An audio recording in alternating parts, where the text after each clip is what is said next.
अस्सलामुअलैकुम, मेरा नाम डॉक्टर अली सैयद है।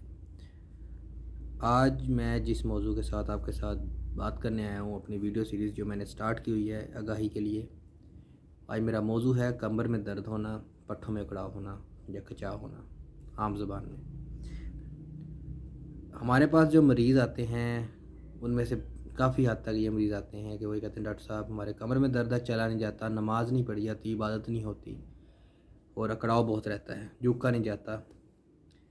ये बड़ा अहम मसला है और इसकी वजह से बहुत से लोग अपनी डेली लाइफस्टाइल से या डेली रोज़मर्रा की मामूलात से मुकम्मल तौर पे हमकिनार नहीं हो पाते।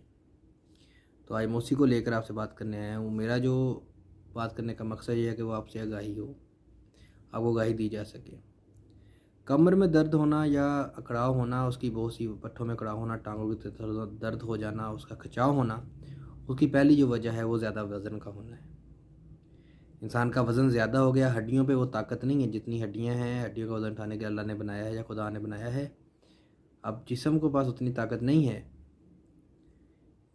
कि हमने जितना ऊपर वज़न बढ़ा लिया है उसकी वजह से हमारे बैठने का पोस्चर या बैठने का तरीका ख़राब होता है, उस वजह से हमें दर्दें होती हैं। दूसरी चीज़, हम अपनी औकात से ज़्यादा वज़नी चीज़ उठा लें। जैसे हमने वर्कर्स को देखा, मज़दूर तबका जो लोडिंग वगैरह करता है वो ज़्यादा वज़नी चीज़ें उठा लेता है। वज़नी चीज़ उठाने की वजह से उनको अकड़ाव या खिंचाव हो जाता है, उस वजह से भी दर्द होती है। जो तीसरी चीज़ है इसके अंदर ज़्यादा हो जाना है, वो है हमारा सुनी सुनी बातों पे यकीन करना और उस पर अमल ना करना। जैसे किसी को दर्द हुई, उसने मोहल्ले के किसी बंदे से, घर के किसी बंदे से बात की, वो आपको टोटके बताने शुरू करेंगे। हमारे पाकिस्तान के अंदर, हमारे मुल्क के अंदर हर दूसरा बंदा डॉक्टर है, हर घर में हर बंदा ही डॉक्टर है, हकीम है, तबीब है, हर चीज़ जानता है। वो कहेगा फट्टे पे लेट जाओ, सख्त बिस्तर पे लेट जाओ, यानी एक बंदे को पहली जख्म हुआ उस पर नमक छिड़क दो। तो इंसान का जो पहले मसला हुआ है उसको ज़्यादा बढ़ा देता है वो चीज़। ये एक फाल्स प्रैक्टिस है, जो गलत प्रैक्टिस लोग करते हैं, गलत चीज़ करते हैं, फट्टे पे लेट जाते हैं। नहीं, नरम बिस्तर पर लेटना है। इसकी मिसाल ऐसी है, किसी बंदे को ज़ख्म हुआ है और ज़ख्म आपने छील दिया, वो ज़ख्म फिर भरने लगा, आपने फिर छील दिया, फिर भरने लगा, फिर छील दिया, क्या वो ज़ख्म कभी भरेगा? कभी नहीं भरेगा।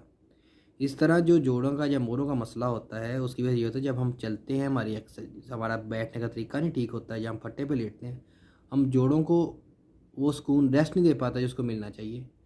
वो ज़ख्म बार बार छीली जाता है, दोबारा वही मसला होता है। राम मगज़ पे दबाव आ सकता है या डिस्क स्लिप हो सकती है, वो बड़ी पैथोलॉजिकल चीज़ है, या वो उस तरफ नहीं जा रहा। मैंने आपको पहले बताया, जो मेरी वीडियोस का मकसद है वो ये है कि मैं आम बंदे के लिए आसानी पैदा करूँ, अपने हद तक जो मेरी ज़िम्मेदारी अदा करता रहूँ। इस वजह से इंसान को ये चीज़ें फेस करना पड़ती हैं। अब इसकी हम अगर इलाज की तरफ जाएँ, इलाज, हम दवाइयों का तो मैं इधर नहीं डिस्कस करता, ना एक्सप्लेन करता हूँ। हाँ, हम कुछ एहतियाती तदबीर अपने मरीज़ों को, जिससे हमें भी मिला है, बेहतर रिज़ल्ट मिला है, हम वो बता सकते हैं। उसमें से पहली चीज़ है, अपने लाइफस्टाइल को चेंज करें, वज़न को कम करें। दूसरी चीज़, आपका बैठना बंद करना पड़ेगा। इंसान को बैठना पड़ेगा, बैठना बंद करना पड़ेगा उस बंदे का, मरीज़ का, क्योंकि हमारा बैठने का तरीका नहीं ठीक। तीसरी चीज़, वो या लेटे या चले। ज़्यादा चलना है, लेटना है, बैठना बिल्कुल बंद है। और वाशरूम में जाना भी है तो वाशरूम में कमोड का इस्तेमाल करना है या सीट का इस्तेमाल करना है, नीचे नहीं बैठना। और सीढ़ियाँ जो हम ऊपर जाते हैं उस वक्त हमारी टांगों पे, पट्ठों पे कड़ा होता है, उनका भी इस्तेमाल नहीं करना, यानी सीढ़ियाँ नहीं चढ़नी, छत पे नहीं जाना। हम कुछ ज़्यादा दवाइयाँ देते हैं, 10 दिन की ये हम रेस्ट बताते हैं कि भारी काम नहीं करना, सीढ़ियाँ नहीं चढ़नी, झुक के नहीं बैठना, लेटना है, चलना है। लेटना नरम बिस्तर पर है, फट्टे पे नहीं लेटना।